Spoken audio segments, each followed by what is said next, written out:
I've yet to share my thoughts on Ethereum and address the claims that one day it could reach as high as $10,500. Because really, when it comes down to it, Ethereum is the second largest cryptocurrency with a market cap of almost $200 billion. And that's worth diving into further and discussing why I've invested in this and where I think it might lead in the future.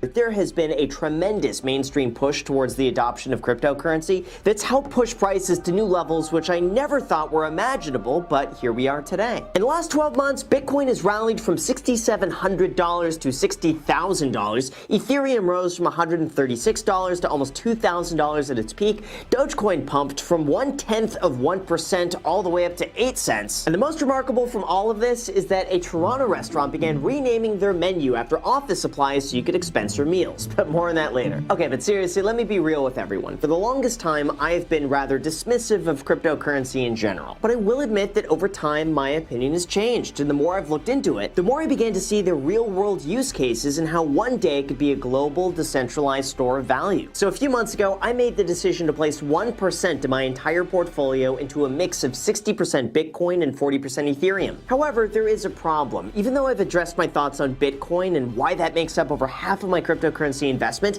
I've yet to share my thoughts on Ethereum and address the claims that one day it could reach as high as $10,500. Because really, when it comes down to it, Ethereum is the second largest cryptocurrency with a market cap of almost $200 billion. And that's worth diving into further and discussing why I've invested in this and where I think it might lead in the future. First, we should really explain what Ethereum is, because I have the feeling a lot of people just go and see it as a less expensive Bitcoin. Or maybe they think it's just a faster way to buy things. But really, both of those descriptions couldn't be further from the truth in terms of actually understanding why Ethereum has such a strong mainstream popularity. Now, the concept of Ethereum was first created in 2013 by then 19-year-old Vitalik Buterin, who created it as a way to facilitate programmable contracts using its own currency. And yes, I do realize that sounds insanely confusing, so I'll break it down even further. On the one hand, we have Bitcoin, which is largely seen as a decentralized store of value and a digital currency that replaces the money that we use day to day. This concept is fairly easy to understand, and when most people begin thinking of a cashless digital currency that anyone could send around the world, they at least begin to partially understand kind of what it does. But Ethereum is a lot more intricate than that. The creation of Ethereum all begins with replacing the intermediary between what we do and how our information is processed. Like, for example, when you're watching this video that I made for you,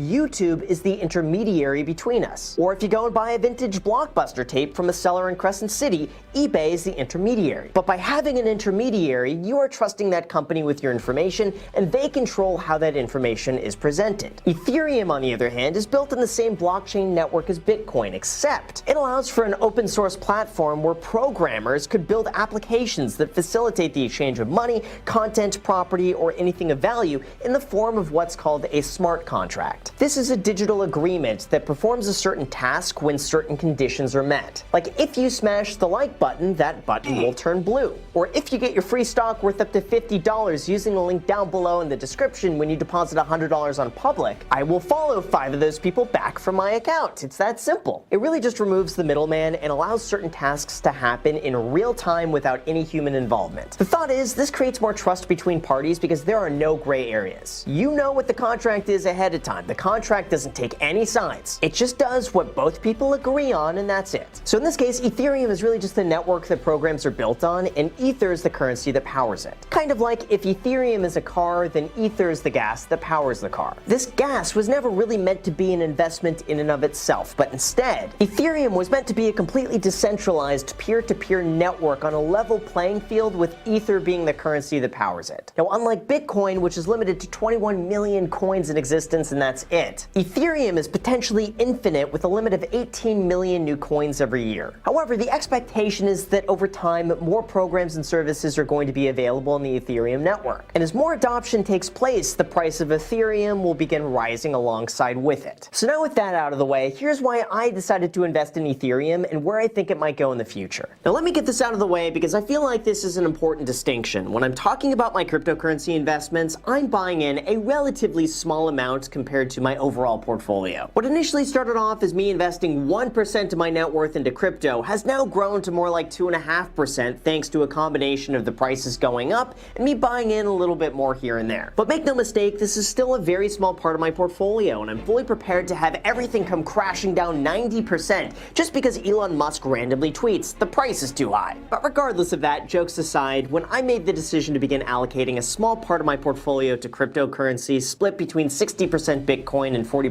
Ethereum, I made that with the expectation of what both of these are capable of doing long term. In terms of Bitcoin, I felt like there was something to be said about the value from the network effect of mass adoption, and that the more people treat it like a store of value, the more valuable it becomes as an alternative asset. There's also no shortage of companies out there willing to treat Bitcoin as an alternative to gold. For example, Tesla now putting $1.5 billion of their reserves in Bitcoin, or accepting Bitcoin as payment for their cars, PayPal allowing users to exchange in Bitcoin, and a multitude of other businesses who have followed suit. I tend to agree with the argument that the more Bitcoin grows, the less risky and volatile it becomes. And as the billionaire Bill Mayer says, Bitcoin's total supply is growing less than 2% a year, and it's obvious by the price that the demand is growing much faster than that. It also makes sense that alongside that, there's likely to be renewed confidence in other cryptocurrencies as well. People who have never been exposed to them in the past may now feel more comfortable holding on to, using, and exchanging cryptocurrencies as a store of value. And alongside mass adoption, it makes sense that more interest is to follow. In terms of Ethereum though, here's my take on it. Bitcoin right now is like the mainstream Goliath that probably isn't going anywhere. Almost anytime you hear about cryptocurrency or a new all-time high or a new price collapse, most of the time they're referring to Bitcoin. But Ethereum, on the other hand, is a much more practical and functional use case, much beyond just a currency. The Ethereum network is almost like running its own business, with multiple functions and applications and programs built on top of it. And in terms of how it's evolving, I feel like there's space to hold it alongside Bitcoin in a portfolio. I also like that it's different than Bitcoin. They're not competing against one another, and they both have drastically different goals. Ethereum is not meant to be a store of value or investment per se, even though it certainly can be. Instead, I think there's way more potential for actual use cases in the future for anything when it comes to mortgages, banking, debt, loans, or anything else where a contract would help simplify those transactions. Even DocuSign is beginning to look into the practical applications of making this a reality. So given the differences between the two, one having a store of value and the other having a much more practical use case, I decided to split that initial 1% investment between 60% Bitcoin, 40% Ethereum, and since then I've continued that. However, there are some concerns that I want to address, because even though it all seems so wonderful right now, there are some points that I believe we should all watch out for. Obviously, both Bitcoin and Ethereum could be a risky investment in the sense that they're extremely volatile. Like in 2017, the price of Ethereum crashed from a high of $1,400